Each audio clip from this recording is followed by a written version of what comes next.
also the story how all these people who all had a broadcast set, AM, covered the amateur bands, and they had no problem whatsoever in listening to us. And they enjoyed the show. So I was the guitar, me and the songs, and we had a wee show on a Sunday night. It went down very well. It lasted for a while. But we got Glasgow's first amateur radio exhibition in October. GM4GO. Your care is always appreciated. And just they told me your tremendous help and all the rest of it. It's great. Best thanks, Roy. So that was that particular show there.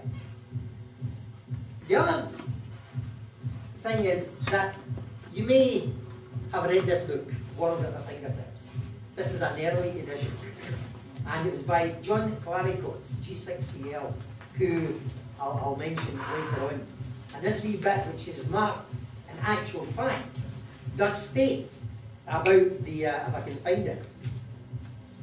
Oh yes, here we are. During a year when amateur groups in many parts of the country were holding local exhibitions, it was appropriate that the Glasgow amateurs should state a Scottish National Amateur Radio Exhibition for the first time. It ran for a week, attracted large audiences from many parts of the country, featured under the title The Story of Amateur Radio. 60 items of home constructed equipment were put in display, including several examples of contemporary VHF design.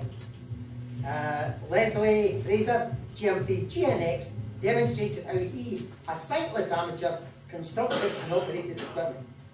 GM3PB and GM3AXX were set up in a separate room for available accommodation, was taxed to the limit, so great was the attendance at peak hours. So the very fact that the Glasgow Club even got mentioned in this infamous book, that said quite a bit. So anyway, the YMCA in Bodwell Street lasted for a number of years, and of course, being a prime site, local property developers thought we could do better with that building, as you'll see now when you drive down Bodwell Street. So the YMCA building was demolished. What was the club called at the time? It was called the Glasgow RSGB Group. It actually ran under the auspices of the RSGB. In those days, we had a town rep, we had a county rep, with the region, everything was centred within the Glasgow. And it was the Glasgow RSGB Group. So before the war? To my knowledge, it was still the Glasgow RSGB Group. No, there's no call sign.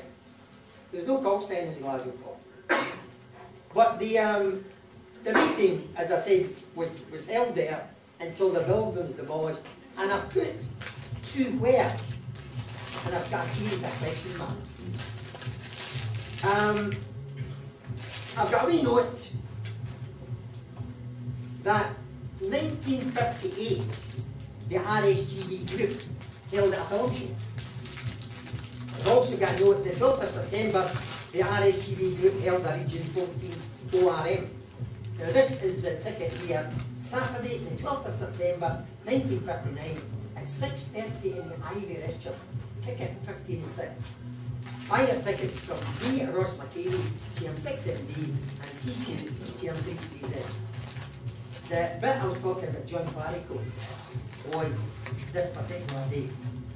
He was the provost of a borough in England, and Clary was a very bumptious and a very officious bugger. And when he came up here, he asked me where the Lord Provost would be and where he was meeting. And I thought, well, we know nothing about this. So I said, well, I'll show you the set chambers. So we all trooped down. We held the meeting somewhere up in St Vincent Street. So I remember we walked down St Vincent Street, down to the set chambers, and I said to somebody, go and show him the marble staircase. And you know the wee guys that stand at the door with the green suits, the wee flunkies? So I grabbed a hold of him, pulled him into a corner, pressed a couple of quid in his hand, and gave him the story about Clary. Right, okay, he said, I'll tell you what, he said, I'll nip upstairs, I'll get one of the councillors and we'll get him in his room. Great, he said, I'll give you the note to top of the stairs. So, sure enough, head pops over. Hey, Mr. Hughes, yes, would you care to bring the Provost up now? Up we went, our Provost's room, and typical wee Glasgow cows, oh, where are you, man? Hey, Jimmy, you know, everything's good. Clary definitely didn't think this was right. This wee guy, but as far as he was concerned, he was a lot proper. So Clary met him and wrote about it in the RSGB bill later on. His trip up to Glasgow. And I didn't like to contradict him. I went over to Denmark for the 25th anniversary of the Danish Amateur Radio Society. And I was up there for about 3 weeks. And the wee story here is that Clary, I was standing sort of outside this door, and Clary was coming down a flight of stairs, and he saw me, and he says, "Hello, Tommy," and puts his hand out and walked through a plate glass door. Oh, the stories. Anyway, these are all wee asides as to what happened in those days. April 1961, with GB3KH. And GB3KH was when we actually held a meeting in the Kelvin Hall. The Schoolboys Exhibition Station, Kelvin Hall, Glasgow, and that was a good day. Thanks for your QSL by the RSGB or GM3EDZ licensee. I keep saying that in all these years that we'd all, the rest of the amateurs, all coming through, they all dodged it when they came to work. When it actually came to doing something, they all dodged it. And hence the reason why Buggins here was always sat around to do it. So GB3 Kit was a great show. It was in the school's exhibit. It was an ideal place because there was thousands of school children. Every school in the territory all came and made a station all set up. In actual fact, April 61, I used my Polycrafters SX 101 and HT37. I just got it in April. That was my first sideband rig. And we put that in the station. And that was run under the auspices. Just after this, it fell apart a bit. There were people in the ranks that were beginning to squabble about the direction that the club was going. And at that particular time, I had applied to become the regional representative to take over from David McCary. And it didn't pan out, and we ended up with Justices of the Peace, and God knows what. So from that, the Radio Club of Scotland was formed. And the Radio Club of Scotland took off, and we met in George's Road, and after a while, 2 years after it, WoSARS started up around the corner up in Garden Street. But during the period of time that the Radio Club of Scotland and it started up, I still retained my RSGB member, never dropped it. And we then had meetings with the RSGB president and secretary, flew up to Glasgow, we met in Albert Barron's house, and we had discussions and all the rest of it about where we were going. And of course, basically I knew we weren't going anywhere because the RSGB were the only people who were going to deal with government. And they were never going to deal with a top state law because at the time was to protest, have a Scottish thing going. So that was when we had the Radio Club of Scotland. And the Radio Club of Scotland, we operated out of a very prestigious place, St Andrews Halls. But again, it burned down. Every bloody place we went to burned down. Something always happened. So this was the GM3EDZ for a contact in 1962 by Russ Paul, GM3JRP. That was Russ. Was there a period? Was it Woodside Hall? We were the Woodside Halls, yes. Because what I'm looking at here now is, in 1962, we were in the St Andrews Halls in Berkeley Street, and then it burnt down. We moved to the Corporation Woodside Halls in Glenpark Street. And for those you can remember, in actual fact, the one instance I can remember very well then was that Tony Hancock was doing the Radio Ham show. Remember? It is not raining in Tokyo. And I had a radio and television business at that time. And to make sure that we had bums on seats on the Friday night, I brought along 3 television sets, had them set up in the hall, and we watched Tony Hancock at the club meeting. We also had, we looked out the window, we had about 300 or 400 foot long wire and a big house across the road. We just brought the gear in, we could operate. So that was the operating from there. And we went from there to a shop in 338 North Woodside Road. and 338 North Woodside Road. Albert Barnes had got this. He had a large news agent's business. Bored to hell what it's standing, he's just going to sleep. And so he got the shop in North Woodside Road, quite compact. In actual fact, we Joe.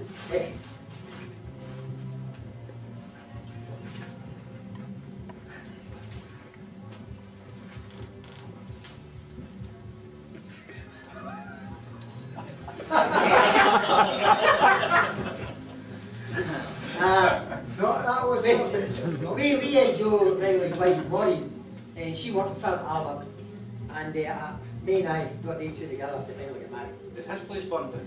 Pardon? Did his place burn down? No, they demolished it. Anyway, it was 1964 when the RSGB officials from London came to discuss about the RCS and the RSGB. And that was it. Complaints, I've got complaints with the RCS. That was 1964. 1964, the meetings were still in Bodle Street. 1966, we had a Radio Club of Scotland convention in the Grand Hotel. We worked at North Woodside Road at that time. And then, the start of WoSARS, the 11th of the 9th, 1970. And the inaugural meeting of the Society was held at 21 Jardine Street, Glasgow, Northwest, on Friday, the 11th of September 1970. The meeting commenced at 7:50. There were 19 people, including one visitor. How the hell did he find out about a cheating ORR? After the Constitution was read and agreed, all the rest of it, Joe GM3EDZ became the president, Big Derek, VIU, became the chairman, Mike Comrie, who was a silent key just 3 or 4 weeks ago. Yes, Mike passed away.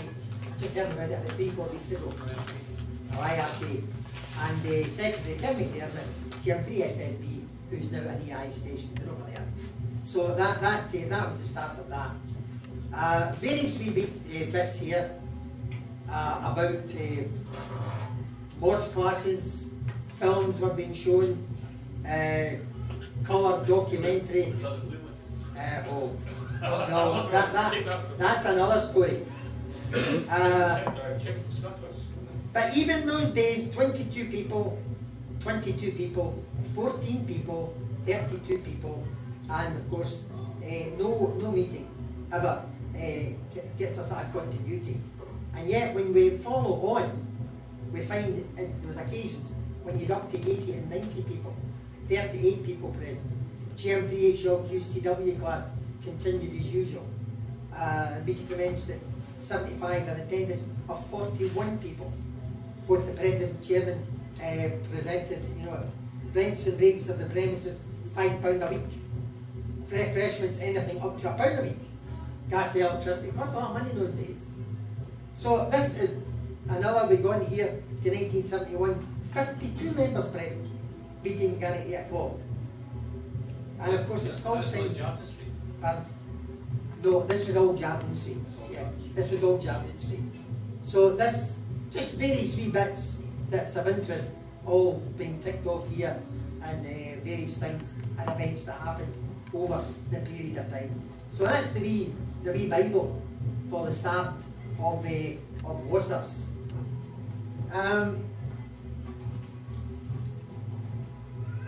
When, as I said, I've written down here who was all in it.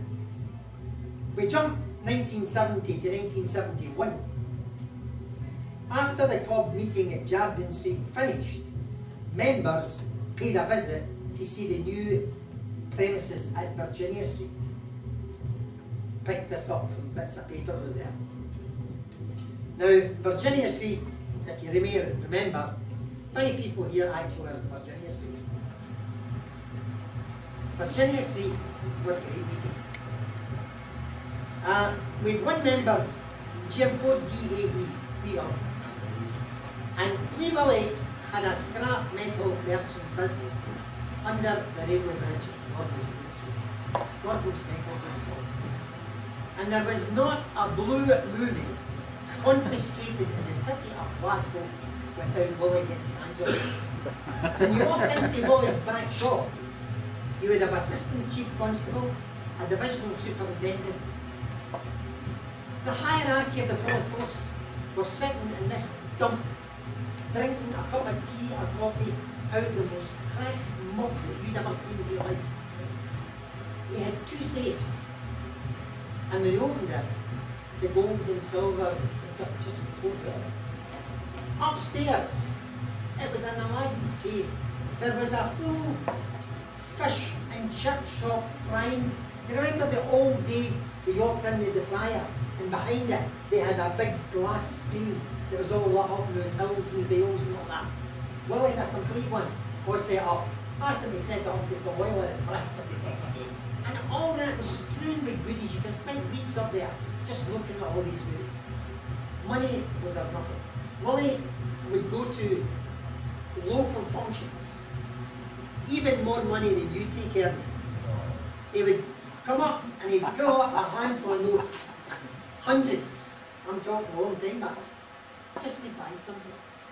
Because on a Monday, he sold all his scrap metal as Gorbals metal. And on a Thursday, he sold it as Jimmy Johnson. And I said, Jimmy Johnson. I said, did you like me sell it where? No, he said, let's see that next day. So that was all Willie's money. And I'm talking winning $2 grand at a time, he would tell me. And that was Thursday's tea. But Monday was the official day. I tell you this because it's 10 and Gorbals metals are finished. But that was wee Willie. And he was a leading light, he and Mike Comrie, in Virginia Street. And the Virginia Street meeting, you could get anything up to 60, 70, 80 people in Virginia Street. The meeting would finish about 10:30. Someone would then take a note. We usually looked about for the younger members. Chad, for instance, he was only a boy then. So he was delegated to go for 15 fish suppers, 14 pie suppers, You gotta start somewhere. and off they went. So while they were away, getting all the fish suppers, and the blue movies were being set up. I don't catch it. And he was very experienced when you met him. What do you think about when he was in the RAD class at Allen Glens? This year, I said to him, he was sitting there, and he was like, oh, nice, excellent. That's right, fill in that form and give us a couple of things. That was too big. And I think, you know, really brought out from his back pocket with a big elastic button down. And he says, should be some singles here somewhere. Did you ever, Alston, really told me a story once, did you teach him in the nautical college? No, Alan Glenn. You talk about Alan Glenn, not the nautical college. It was Alan Glenn at the beginning. Aye. I'll tell you for why, because he brought his lorry in one night into the playground of the car park, stacked with rubbish, eh? And the headmaster came over and tannery, and he said, well, the owner of the lorry piled high with scrap, please get it the hell out of here, so the teachers could go. Willie was telling me he was working in the KW2000. Did you work HF mobile in your car? Yeah, I was there. Now, the reason why I'm telling you this now is Willie got you illegally from the college when you were going to teach him. They had a long way drop out the window, you went back to them. Anything that Willie would say, we would not be surprised at. But in those days, the meetings actually went on until 1:30 in the morning. There was a young chap, I had this American family at the Rices, and the Rice put me in charge of their son, Phil. Phil was a member of the club for a while, and I still email and talk to him. And his wife, his mother, Marilyn, has come over and stayed with us. And his father, Chuck, was in charge of the Caterpillar factory in Uddingston. He'd done 4 years there before then he moved to take over a Caterpillar factory in Brussels. And there was Phil entrusted to me, I'm younger than Jack, watching these movies. Oh, I'm fair ashamed of that, so so anyway, I went to see that. Now, Jardine Street, I've got here, August 1971 was the first WoSARS AGM held in Virginia Street, which we had a watchman, and the watchman was burned to death. Another fire at the premises, and he died in the premises. So that was Virginia Street coming along. I did notice here, on the 31st of March 1972, GM3EDZ gave a talk and discussed the forthcoming convention. Now, if I gave a talk in 72, this must have been my Radio Club of Scotland days were finished, and I come back in at the fold again. I was brought back. May 1973, the AGM, GM3EDZ was elected the president, and GM3EDZ was elected the chairman. Now, after the fire, I've got a wee note in here, and I'm not totally sure that it was this time, but we went to the Wee Free Church in St Vincent Street, up the side bit, because there was a side door opened in to the church itself, and we used to give people conducted tours to go and see the big organ. And I used to find this quite amusing because we all know it would the Wee Frees, and here was the Wee Free Church. But they looked after us well there. But to be honest, I can't tell you the year we were there. We have no documentation of that at all. I didn't even remember. I think we were in Virginia Street for about 4 years, 4 or 5 years. Well, I've got here 1976. There's a letter from the rates department to 22 Robertson Street. Now what happened then was, in Robertson Street, which was full of wholesalers, there was a company called Brighter Light. And the man who owned it was called Walter Wober, who was also a town councillor. And of course I was in the radio and television trade, Walter was in the radio and television trade, and he said, well, I own that block of flats over there. So what we done was, we went over to number 22, 2 stairs up, and there was a 2-room kitchen. So the first thing we did was we said, right, well, enlarge the meat place. So we really got a steel girder, and we knocked out a row of bricks. We put in the steel girder, and then we knocked away the rest of the wall. So we had that, same as that here. So we had quite a large meeting room, and then with the kitchen through the other side, and with some very interesting times. I remember we actually had, who's the chap that brought up a mobile phone? Remember, in those days, it was hooked somewhere through Hillington. You could talk to somebody in America, but it went through Hillington up to a satellite done. We didn't even understand what was going on here. That was the chap from Dunlop. Dunlop. We also had, and I've still got the tape of it, maybe of interest, we had a hookup with the Boston Repeater. And what we could do is we could hook in to the woman upstairs and we hooked into her telephone. Sorry, legally. We asked her permission. And she said, yeah, okay. So in those days, they done an ADC, advised the duration and the charge. So we said to her, we'll hook this up. So there we were, there's about 50 of us, and everybody had a chance to go up. Interested in her, I'll bring it along for you someday. And when we went back up to see her, I think it came to about £11, wasn't too bad. And I think we made it up to 20 for her inconvenience. She had a squad of wings in the man, so we thought we'd help her. So we were in Robertson Street for quite some time, very cosy. During this time, we would have visitors come from various parts of the world. And I remember an American coming, and he was totally fascinated. There was the odd time when the close was flooded. Now, we weren't terribly sure if the flooding was a leak of water or if it was somebody peeing up against the wall. Because you sometimes had to walk in and apply. I sort of walked very daintily up and about. And the wee gas leery man was still had a gas. And this American had to stand down the stair and wait to see the gas man coming. And was taking photographs of him coming in the clothes, lighting the lamp, up the stairs, lighting the lamps. And he thought this was just the greatest thing ever, was to see a gas leery man. So that was another aspect. But it was good in Robertson Street. We had good health meetings. Recently there was a photograph of the Clyde Port building, which sits in the corner. Well, we spent some time up in that building because that big tower you see sticking up there, I had an antenna up there. Climbed right up, got permission from them, with VHF, UHF beams strapped on. It was a flat roof, and with it strapped onto the girders, with one hell of a job feeding the coax down. So it was very active. And whereas in Virginia Street, we actually had a club shack, and we actually had a room set aside for that. In Robertson Street, we didn't have the shack as such, except through the kitchen. Sometimes we would put some stuff. But there was a room next to that as well. A wee room next to that. Right.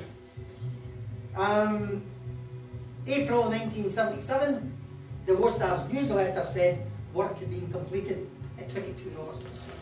So that was the wall had been demolished and such.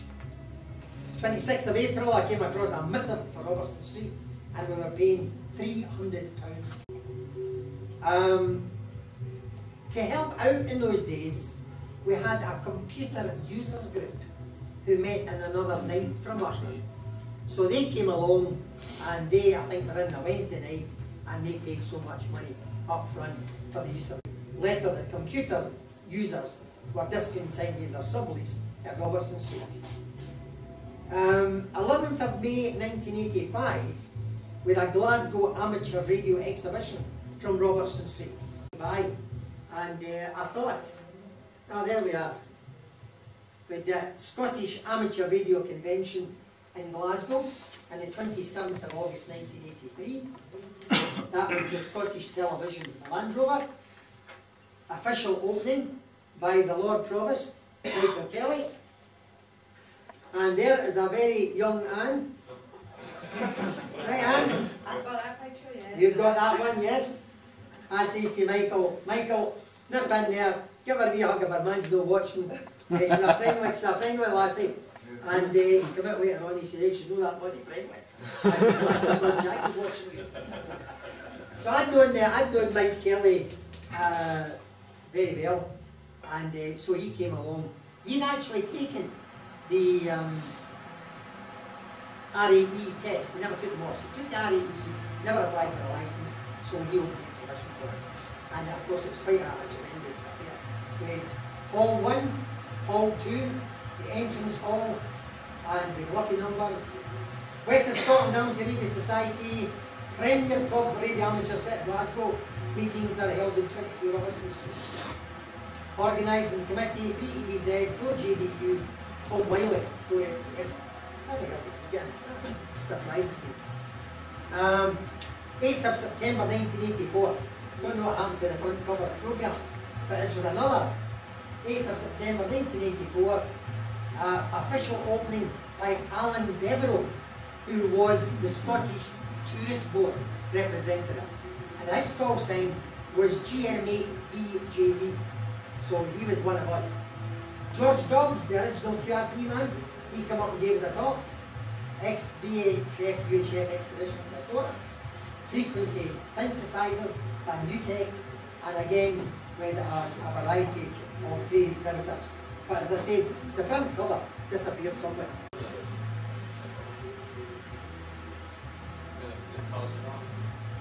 I don't have the Palace of Art, but I'll see if I get a mention of it, because that's Cardonald College. That's Cardonald College. And the WoSARS, you'll notice the date here is May 1985. There was a bit of dissension in the ranks in those days. That Glasgow was hogging running the conventions in Scotland. It used to be Glasgow, Edinburgh, Aberdeen, Dundee, or whatever, Glenrothes. But people were falling back, they didn't want to run it. So we were quite happy to run it. And there was a meeting held up in Perth. And the meeting was held up in Perth, and it was held in 1984. And it states here, there's a move afoot at present to hold future Scottish conventions in Glasgow. This would mean clubs in Glasgow area involved with the organisation of the event would always reap the financial benefits. Clubs like ours, some distance from Glasgow, but at the added expense of travelling. So there's a meeting concerning the above in Perth at 1400 on Saturday, the 9th of June 1984. If you feel strongly against Glasgow as a permanent venue, you've got the opportunity. So I decided to add a wee go to it as well. So I put, we, the underside, agree that Glasgow should stage a major amateur radio. Whether this is called the Scottish Radio Amateur Convention or not, doesn't matter. So this is all the call signs of all the people. And who is number one in the list? Number one person that signed it. And Hood. 4 Murray Road Law. GM4UXX. Numero uno. We've got history here. We've got photographs, signatures. When I look through the lists of all the people that signed this, I mean, so many. Oh, I'm in it as well. I stayed in Eric's Terrace in those days. I signed it because I started it. We have AMJ, Jimmy C, 6FGS, 4PCT, Tony, GM8TT, wee Ricky, VXR, got the call signs. I'll leave it there for you to have a look through. So all these people all voted to say, we want it in Glasgow. So that gazumped the other shower. And so that's why that in 1985 we said, you want to hold a convention? You hold it in September. So we ran the Glasgow Amateur Radio Exhibition, and we held that in 1985. That's why that one jumped out of sequence. We also had 1990, the Scottish Amateur Radio Convention, hosted by WoSARS and Paisley. We decided to let Paisley in, and we had the foyer, we had the Assembly Hall, we had the Games Hall, and we had the Gymnasium. Hands up all those that never attended a Cardonal convention. Well, Never attended. So the rest of you all saw Cardonal at some time. Great days. The menu. Fried haddock and chips, $1.45. Roast chicken and chips, $1.30. Macaroni cheese and chips, $1.30. Baked potatoes with butter, 65 pence. Miss McMillan, who was the manageress. Oh, she was a sore-faced bitch. Really, she was. Don't go like that.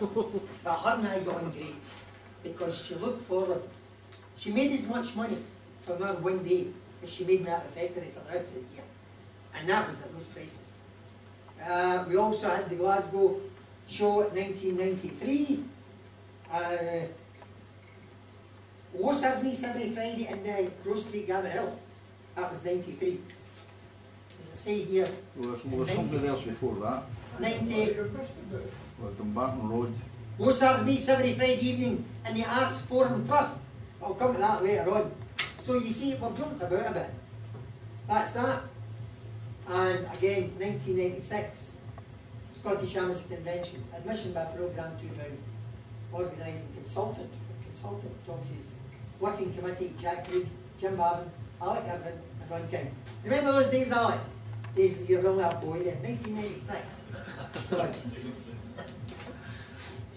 That was only 5 years ago. What's happened? Anyway, Robertson Street, Amateur Radio Shop, Guard Amateur Radio Exhibition. Right, in May 1985, the AGM stated that we had to leave Robertson Street by Whitson in 1985, but new premises had been obtained at Ingram Street. The missive for Ingram Street was £500 per annum. September 1985 was the official opening of Ingram Street by the president of the RSGB. And here's the ticket. The West of Scotland Amateur. Incidentally, I've told my wife that you look after the archive shack. Sorry, after that. West of Scotland Amateur is the official opening, 154 Ingram Street, 20th meal ticket, 057. So that was the ticket for that. And that's a photograph of John Heathershaw presenting Tony PCT. Tony, of course, had his own business in those days, and the amount of work that Tony done in Ingram Street was tremendous. Ingram Street, we could have over 100 in the meetings at Ingram Street at that time. We had a shack, 8-chef shack, we had a V8-chef shack. We had a roof up above, flat roof, and we had up a 3-element beam. We had up everything. Great, and the workshop. I mean, and the washroom. I mean, we had everything in Ingram Street. It's now called the Merchant City. You realise we're no longer there. I think if we were there, the £500 per annum would change to something like £50,000 per annum. But that was the John Heathershaw. who was a good friend, actually took Joan, who was with me? We took Joan for a meal, took her into one of the hotels in town, and she was up anyway, just to show her what a friend was, sure. She said, would she put it in the RSGB tab? Of course we said, oh, no, we can't get that. She says, don't worry about it. She says, I'll get expenses. Oh, well, if you force it. So that was the Ingram Street. And Ingram Street was really enjoyable. But equally well, it was around that time that again we get dissension in the ranks. And I don't know why. Because everything was happening there. You know, it was a good place to be. But the Paisley Amateur Radio Club, they said that they come in from Paisley up to Glasgow, nobody spoke to them. Well, a hell of a lot of huffy people in this hobby. Some of them are sitting here as well. So take that back. Strike that from the records. And Helensburgh, they started up the wee club with the Glasgow University Club. All of us were thinking of starting one in student, but discovered it's going to cost that money, so we did that straight away. That's what Albert said.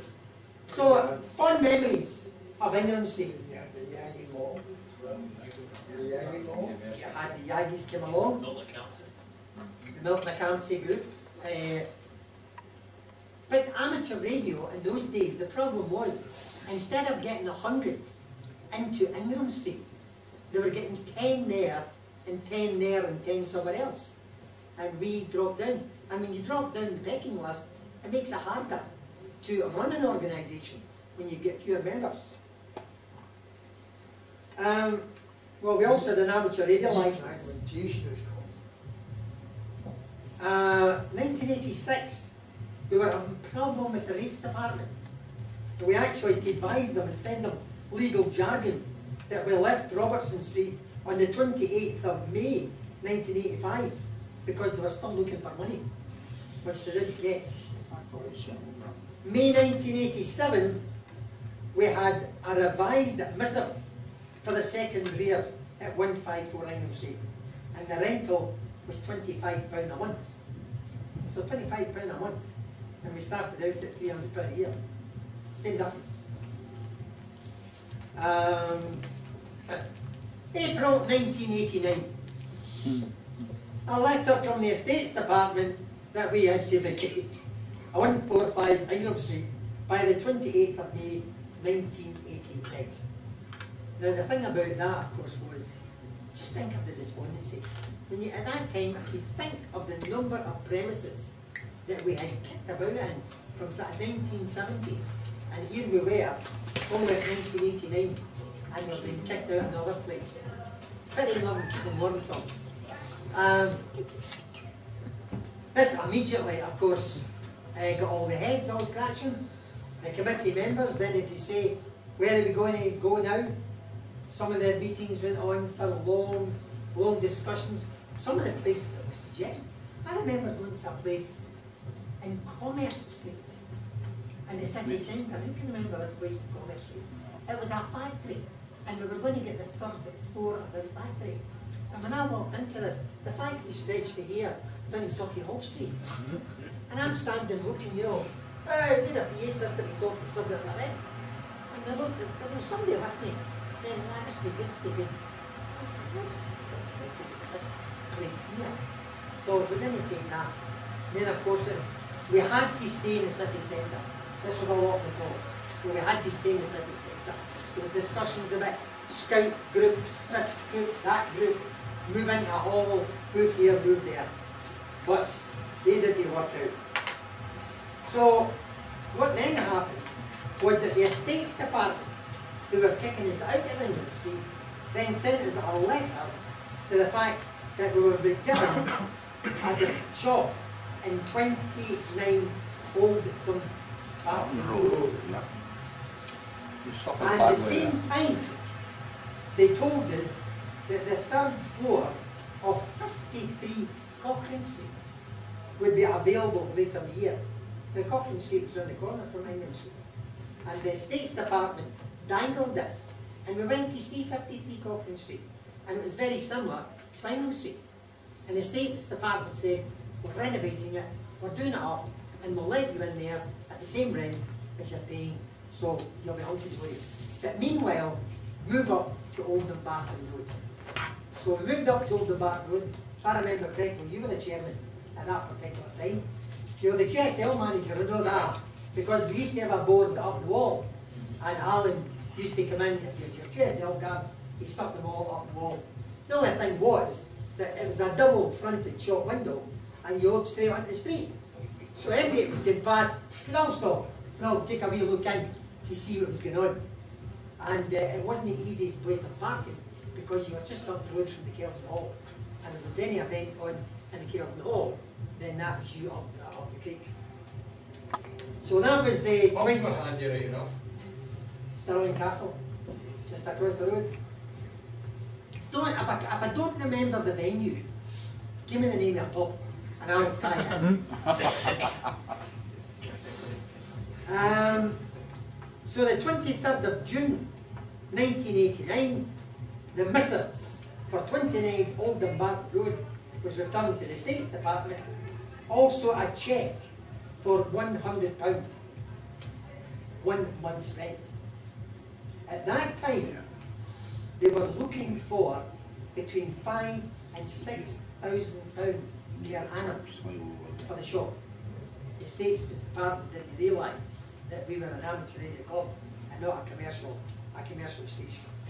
So we got the rent reduced, and we could fork up this £100 a month, which was a lot of money, but in those days we must have been bringing the punters in through the door.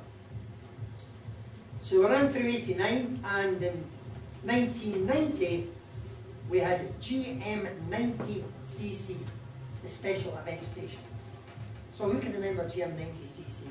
Who's got fond memories? What was that? The city of Bolton, I mean, Bolton. City of Culture. I had a Yeah. Bolton. I was GM8. Can't try to remember. We all had a GM8 too at Bolton. A V8. Oh, well, that we always had I noticed a V8. I had CL. You were 8CL. 8CL. Jack? How were you? Were you one of these puppy tags that day? The person who really enjoyed the GM90 was my wife, because it was a special call. She was on it, I left her on 15 metres with a beam pointing towards America. She said, have we talked to this lady in America? So she said a few words, and in the start, and I went, okay, Jack, and come back 2 hours later, and she's still yeah. Back home, this time somebody's come out to Africa, another woman, so there was a three-way conversation. And she said, how did that go, Jack? Very well, she says, the lady in Africa is nice. Alan Bucking, GM0EH. Alan was the prime mover for GM3EDZ, and we had a caravan which sat in school grounds behind Alan's house in Hindley. There was another problem there when the caravan was broken into and stuff disappeared. And that was another big long story, which I'll not go into in public. 31st of May 1990, a letter from the Estates Department giving notice to vacate Oldham Barton Road. On the 28th of June 1990. Just picture how people today who are off their work with the stress couldn't have handled this. No. The letters that we got every other week, you're out, you're in, you're out, you're in. Yeah, there was a tape on. So again, great discussions in the committee, where do we go? So out of the blue, we went to the Martyrs School in Town Oh, Gate. what? There is actually another name. It's not that one. It's the actual the school. The Arts Forum or something. it's called. That's right. It was a Ready Macintosh building. And I remember that when you went into it, it was a bit like you walked into the likes of the Royal Infirmary. You had a large atrium, right? It was open, right up. And we were on the ground floor, and it was an arts mob. And we'd taken loads of stuff, all the stuff we collected, we had a room for it, and put it up there. So we moved into that forum, and at that particular time, they were re-roofing the place. And going back to Rennie McIntosh's original design, there was no nuts and bolts. It was all done with wooden dowels and pins. The entire roof was all done, and it was a work of art, and considered nothing, no metal in this particular roof. The problem was that we came in one week, and they said, you can't come in. The state was Come broken. in. Place is shut. Why is it shut? It's a fire hazard. Now wait a minute. The council have just spent £500,000 and the public subscriptions who raised £500,000. So £1 million had been spent on this arts centre over the past year, and it's a fire hazard. Why is that a fire hazard? Well, if a fire to break out, it would rage through that atrium there. So I went to see the fire officer, made an Ingram Street. So I saw the fire officer, I said to him, I was in the Royal Infirmary, and the Royal Infirmary have got exactly the same situation. I know, he said, but they're not applying for change of use. So that was it. So the fire could rage through the Western, but they hadn't applied for a change of use. And we were changing the use. And of course the money to do that, every town council or other grannies will turn up to see the place. Well, can you come in here? And of course the other mob across the hall from us, they were big gallons of paint. They were painted, everything was covered in paint. I mean, wait a minute, you're kicking us out with all our big metal boxes, and they're still here with all their paint. There was a fire hazard. So eventually, they kicked us out. It's made a fortune of the place. Kicked us out. Ah, yeah. And we lost a lot. I think the schools were in the 16th of July 1990, an EGM was held at Martha School, Houndhead. A discussion then took place which put an end to us having the use of the Martha School. 18th of July 1990, a committee meeting was held in the Musicians Hall in 73 Berkeley Street. Anybody remember that? We John organised that. It stated that the Estates Department had accepted us leaving the premises. Now, at this particular time, I had gone to St Mungo's Academy, which was directly opposite. And I could think back to all my happy days. And in those days, it was run by brothers. None of your ordinary, school teachers, the brothers. And they were hand-pigs. Brother Germanus was the head teacher, and we called him the God. That was his nickname, the God. The reason they called it the God was he stood at a very low balcony. Sometimes we wished they'd fall over it, and as he stood up against it, the God just fit. I thought his weight would sometimes take him over the balcony, but that was it, they got high over. They gave us a puff. Anyway, I thought, right, they've got a retreat in the church next door, because there was the old school, and there was the retreat area, and there was the chapel. And I knew in the retreat area that the priest was a licensed amateur, so I needed to see him. So further discussion on the use of St Mungo's Retreat School opposite GM3EDZ was discussion with GM3EDZ, the Reverend Neil O'Grady, one of the retreat clergy. So we moved in there. The attendance dropped a wee bit because, well, some people weren't too happy sitting in the room, and in that side of the room was a 5-foot tall statue of Jesus, and in that was a 5-foot high statue of Our Lady. So with these two big statues, and the other bits in between. So we were there for 10 weeks, and we gave a £50 donation to the retreat for being there. September 1990, committee meeting. It was about a year. We'd saved £300 in rent with moving over there. 1st of April 1991, Jack now had been working in the scene. Letter to members that meetings start in the Scout headquarters on the 5th of April 1991 at the cost of £15 per night. So you must have organised that through the Scouts.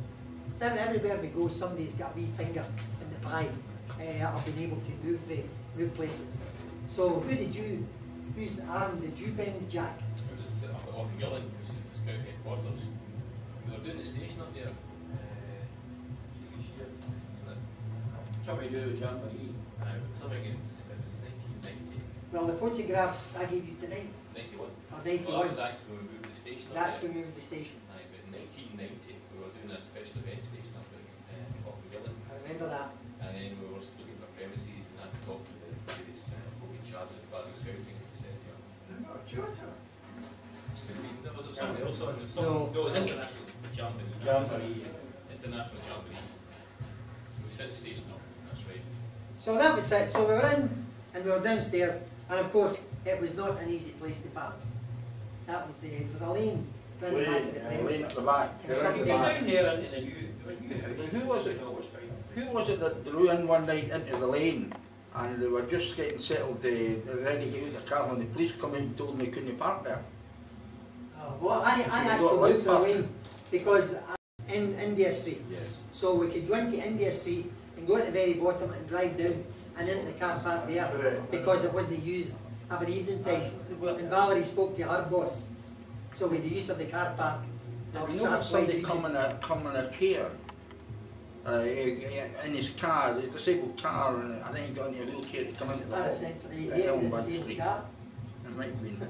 But I think he had turned round into the lane at the back of the Elm Bank Street and the police come round and moved them on and said, nobody's allowed to park in here. Don't remember that. You used to be on with cars.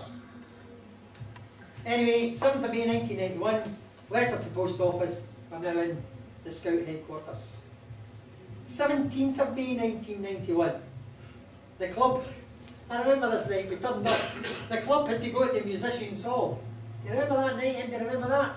There was no access to the Scouts headquarters. You know, Derby Street. Huh? Derby Street. Aye, we went to Derby Street because we couldn't get into Scout headquarters. That's right. And in that particular, there was a meeting that night also concerning the fact that we still retained the lease on the Martyr Street School because we had so much equipment stored there. Yeah. And it was cheaper paying for it up there and we couldn't get rid of it.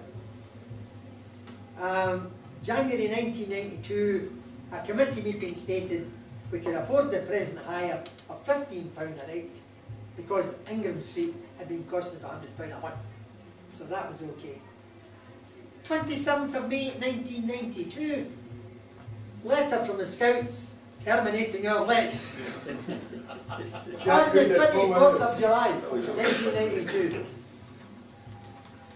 29th of May 1992, WoSARS asked the council for money that we spent in the Martyr School. You remember that, Stan? We were looking for money back that we'd spent. A very rude man he was too. I think the expression was get stuck. Yes. Something like that. July 1992, we made a payment to the Scouts for Elm Bank Street from the 3rd of the 7th to the 24th of the 7th, 1992. And from the 31st of July 1992, we came to a year.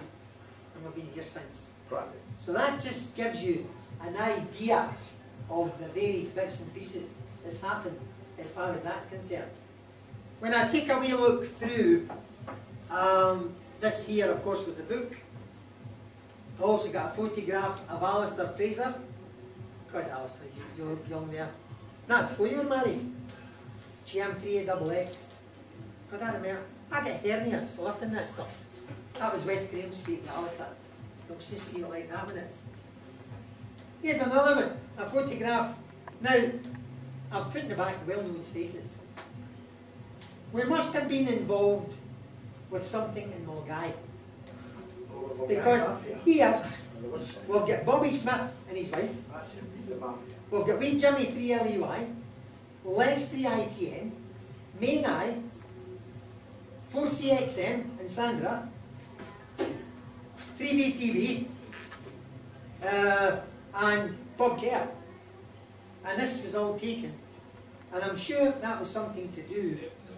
The park, was it going to the park? Are we done? That's right, hotel. Hotel. That was there. We had a West of Scotland amateur radio newsletter. This is issue number 2. My wife says to me, do you promise to give all that to Jack? I said, aye. She says, because when you go, what the hell am I going to do here? Oh, yeah, quite good, Jack. Newsletter, number 2, April 1977. I'm not kidding, man. Well, I just need to move for us to get a bigger... Here we are at newsletter number 2.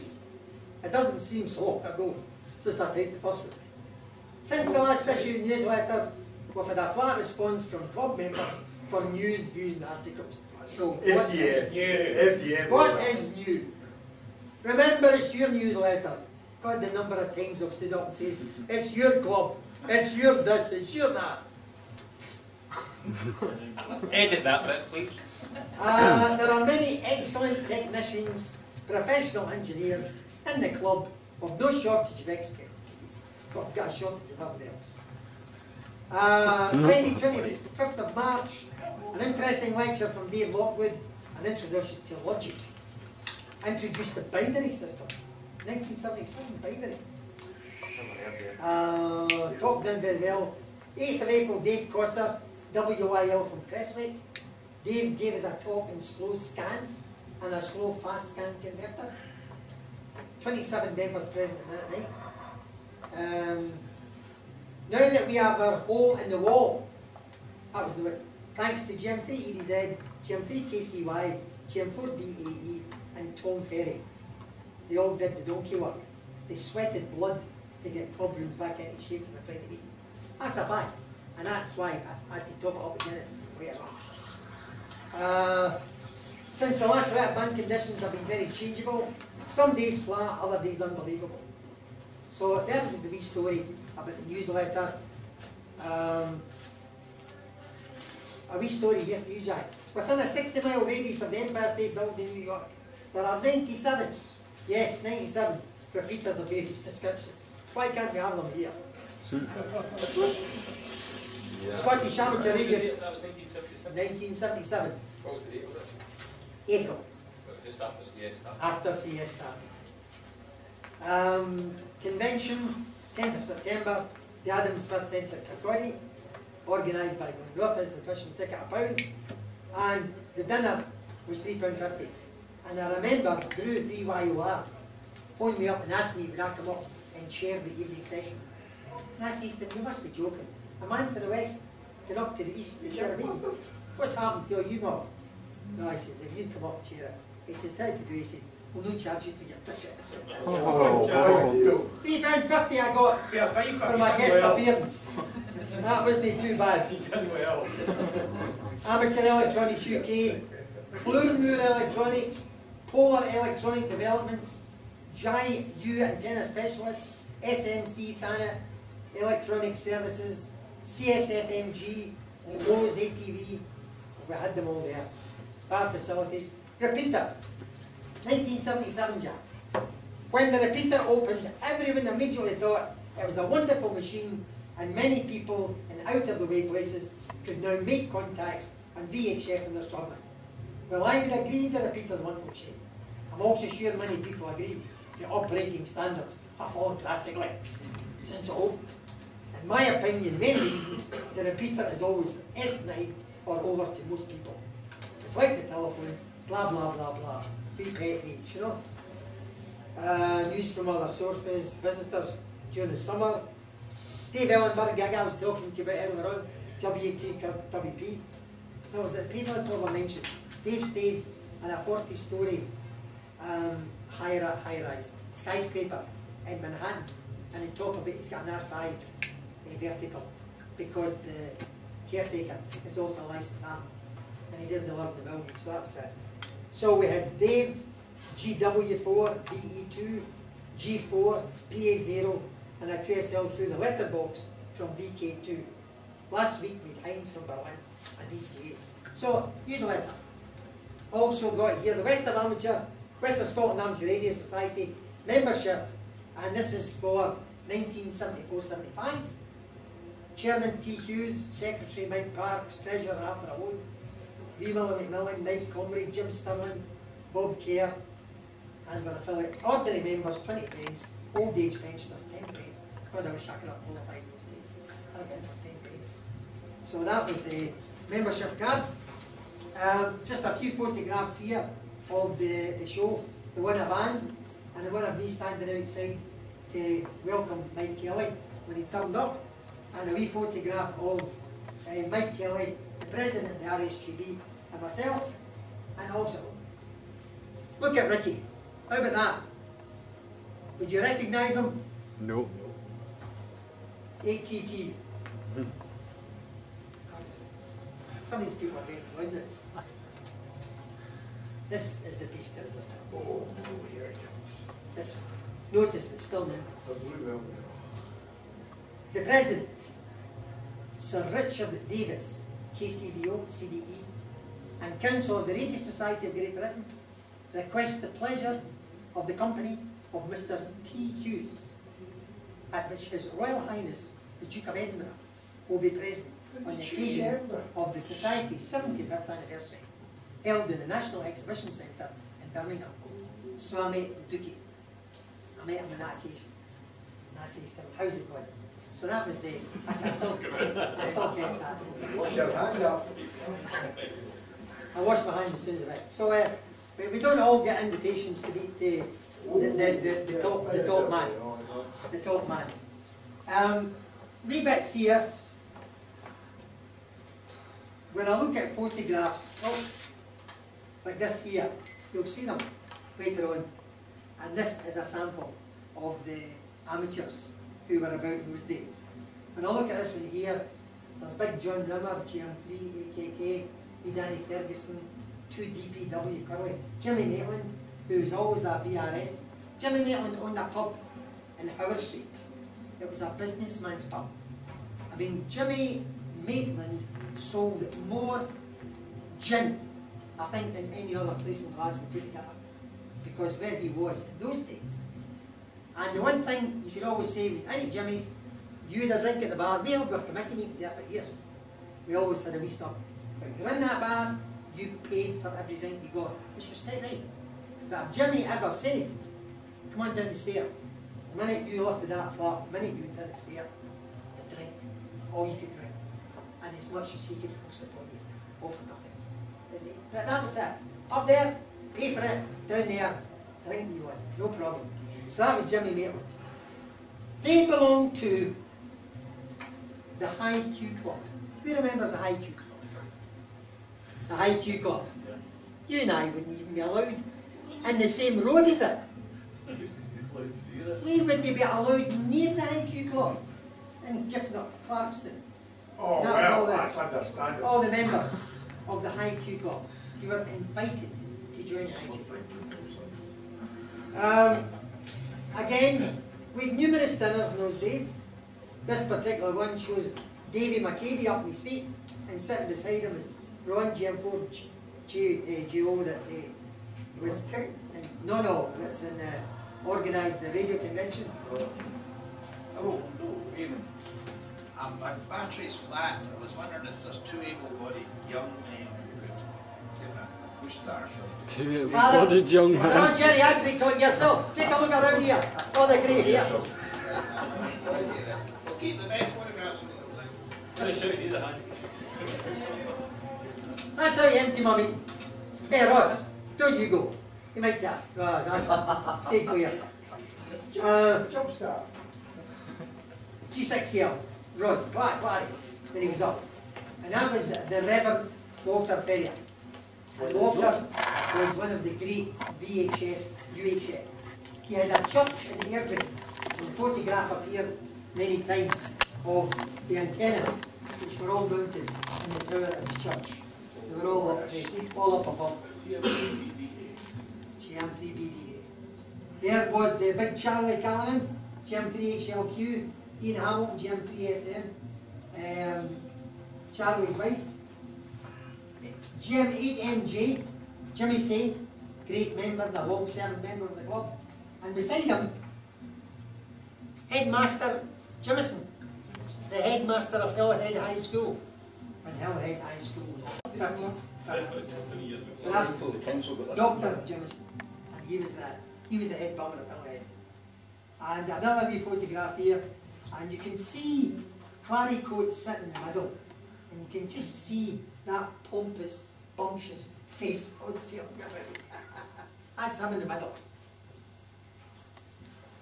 And another wee photograph here, and the only guy I recognise immediately is Doc Greaves. Remember Doc Greaves? He was an anaesthetist. So we were covering all these professional people. So you'll see that over a period of time, we had some very interesting and some very exciting times held in this club. And the thing about it is that one other place I failed to mention, because I had no idea where to fit it in. We went one time to Annisland Cross, and it was the back of, was it Kelvinside Rugby Ground? And it was a little, like a farmyard. And there was no electricity. And we had a ZC-1. Now the ZC-1 was an ex-army tank vehicle.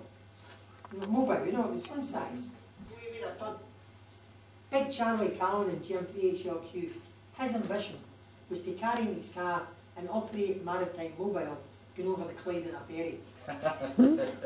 Charlie would go backwards and forwards, calling CQ, maritime mobile, on the ferry, and it ran from Dublin Cross over to Finiston. The big Vitor ferry. That was it. Charlie, maritime mobile. But when we went there, and we actually logged batteries. We took batteries and we strung up an area, and we had a tilly lamp. And we held up a tilly lamp. But again, the problem is, I can't tie it in that nobody else can use this in it, even worse than me. And I can't tie in the times. You should have kept records anyway. Unless somebody can go home and search through the archives. So that's a fair amount I've covered. I'm not going to bore you for too much longer because you want time to have a wee chat and then have your tea and your sausage rolls at the back there, maybe in cold. But if there's anybody like to ask any questions before I finish up, please feel free, and the stuff's in here. If you care to take a look at it in your passing, feel free to do so. Any questions before I sit down? Very good. Very good. Right, fine. Thank you very much.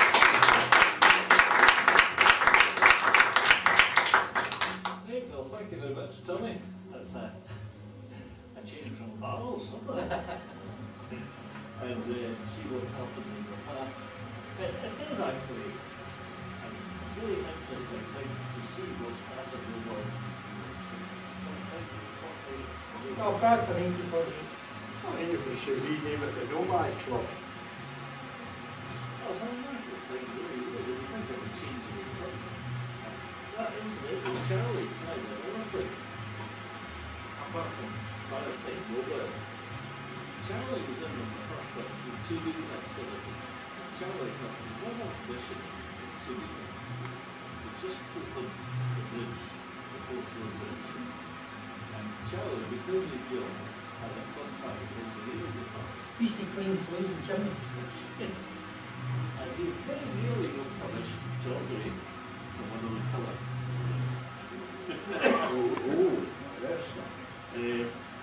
It's quite funny actually, because I'm just wondering, my daughter, my oldest girl, she was also a friend.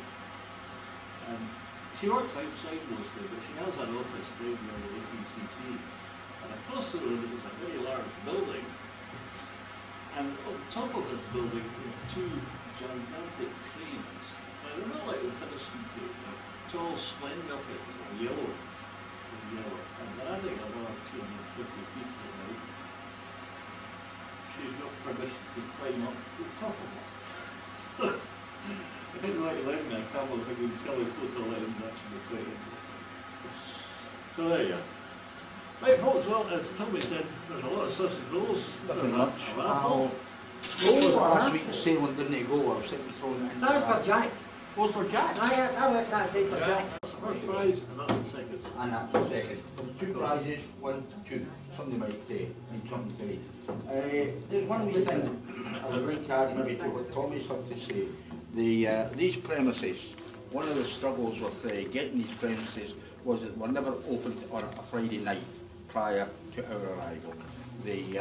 And they wanted to sort of, they thought maybe it was just going to be occasional. I had to convince them that it would be every Friday night without fail. Then they said, well, they might want to use this lounge now and again. Well, that has never been argued, an argumental point, because we have a teat arrangement, you might say, that occasionally we will go downstairs if they need the lounge. The other thing is, our presence here has been a benefit in a way.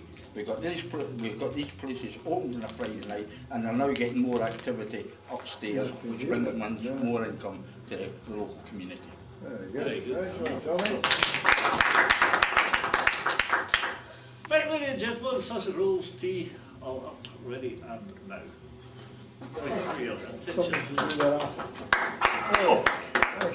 And I'll start to do is maybe transfer all this. That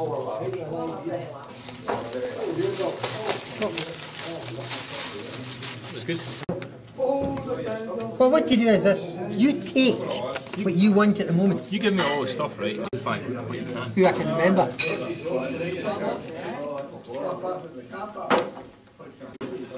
Hey, that's what we should send. Send that to PLM. That's what I said to the chap for the BBC.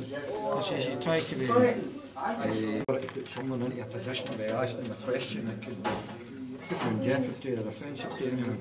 So that Came in Tuesday night, but then they said, is he Alan on tonight? I thought, I was Alan in the tennis, this one, Alan, nice. Trying to talk, I says, aye, I'm showing the clubs. Aye, I says, oh, right, Alan. I was okay with it.